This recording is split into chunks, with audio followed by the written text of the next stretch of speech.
Hello, Bachcho. Let's read the question.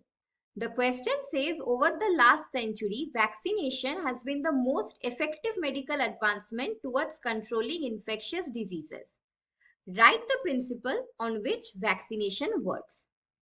तो इस question को आंसर करने के लिए हम लोग यूज करेंगे the key concept of active immunity. तो हम लोग हमेशा ही किसी ना किसी माइक्रो ऑर्गेनिज्म के कांटेक्ट में आते हैं, पर क्या हम हमेशा बीमार पड़ते हैं? नहीं। This is because of immunity और द बॉडीज इम्यून पावर, जो कि डिफाइन किया जा सकता है as the ability to resist infections. अब इम्यूनिटी को ब्रॉडली 2 कैटेगरीज में डिवाइड किया जा सकता है। One is the innate immunity और दूसरा है द एडेप्टिव इम्यूनिटी। तो इनेट इम्यूनिटी आपके बॉडी में प्रेजेंट है फ्रॉम बर्थ और ये मोस्टली फंक्शन करता है थ्रू बैरियर्स, जो बैरियर्स पैथोजन एंट्री को स्टॉप करेगा। So this could be physical barriers, physiological barriers और cellular barriers. Whereas adaptive immunity develop करता है during the life cycle of an organism, यानी कि ये सिंस बर्थ प्रेजेंट नहीं है, and it depends upon particular immune cells called the B and T lymphocytes.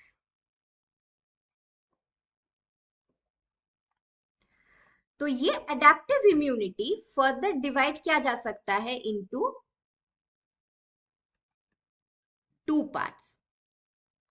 पहला है the active immunity.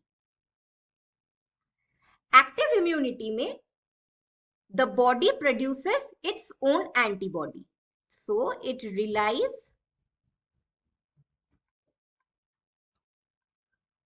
on the ability of the body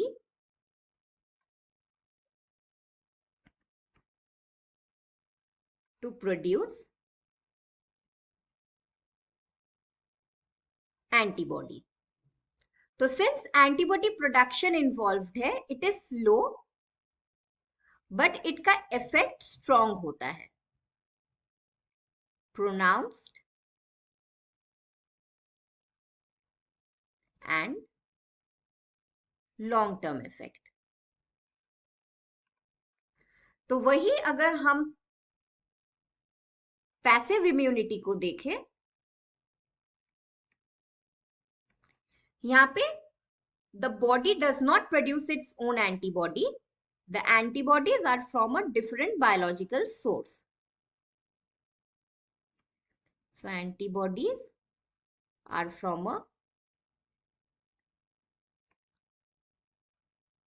different source. For example, अगर हम colostrum की बात करें, IgA antibodies directly delivered होते हैं to the newborn through the mother's milk. तो ये है passive immunization. तो since antibodies already present है, response time कम होता है, so it's an immediate response. But effect उतना लॉन्ग लास्टिंग नहीं होता है।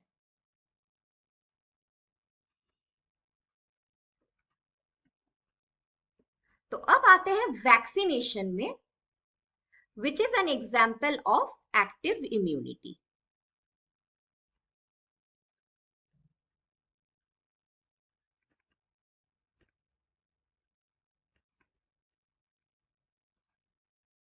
एंड इट डिपेंड्स ऑन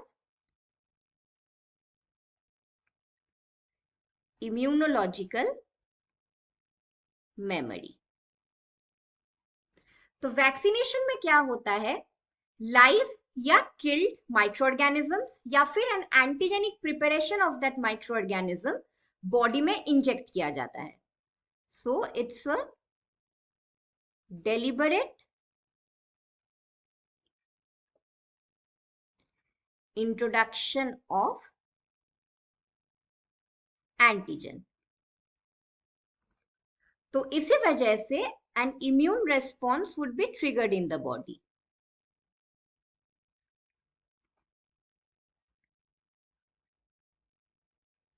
जिसका एम्पलीट्यूड या इंटेंसिटी कम होता है, which is low in amplitude. But जैसा भी हो, this leads to the production of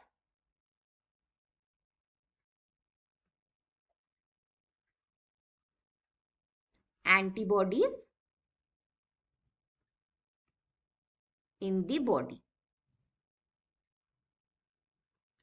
तो अगर अब एक एक्चुअल पैथोजेन बॉडी को इन्फेक्ट करे, बॉडी में ऑलरेडी एंटीबॉडीज प्रेजेंट है, सो सब्सिक्वेंट इन्फेक्शन में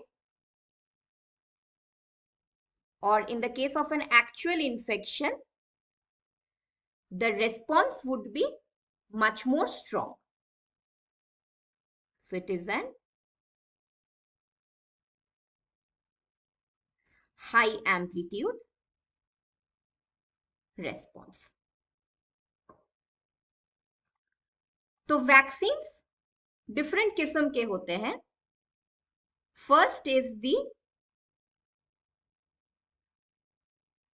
वीकेंड लाइव जर्म्स, यानी कि एटेन्युएटेड जर्म्स को बॉडी में इंट्रोड्यूस किया जाता है to evoke an immune response. इसका एग्जाम्पल है फॉर MMR वैक्सीन और चिकन पॉक्स. दूसरा है when dead germs are introduced into the body.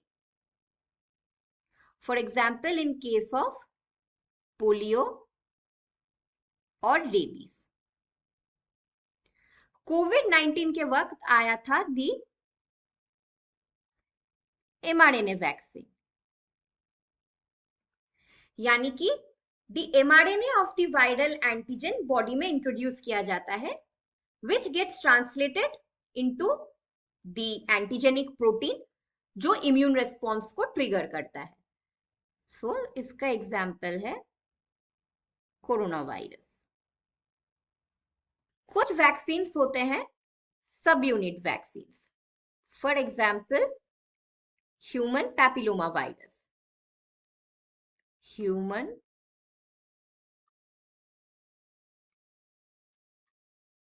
Papilloma virus. तो सब यूनिट वैक्सीन में क्या होता है, एंटीजेनिक प्रोटीन का किसी एक सब यूनिट को as an inoculum host body में इंट्रोड्यूस किया जाता है to elicit a immune response. और लास्ट है टॉक्सॉइड वैक्सीन. इसका एग्जाम्पल है अगेंस्ट द डिजीज टीटेनस.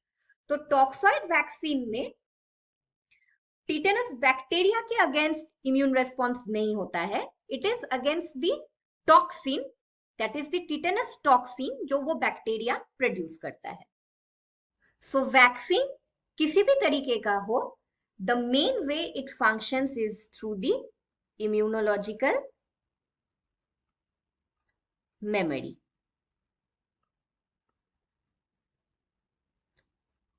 तो ये वीकेंड जर्म्स या एंटीजेनिक प्रिपरेशन की वजह से बॉडी में एक low amplitude immune response triggered होता है, leading to the production of antibodies. तो सब्सिक्वेंट जब एक एक्चुअल माइक्रो ऑर्गेनिज्म बॉडी को इन्फेक्ट करता है, the body can readily elicit a stronger immune response. So vaccination is an example of active acquired immunity. Hope you understood it well. Best of luck.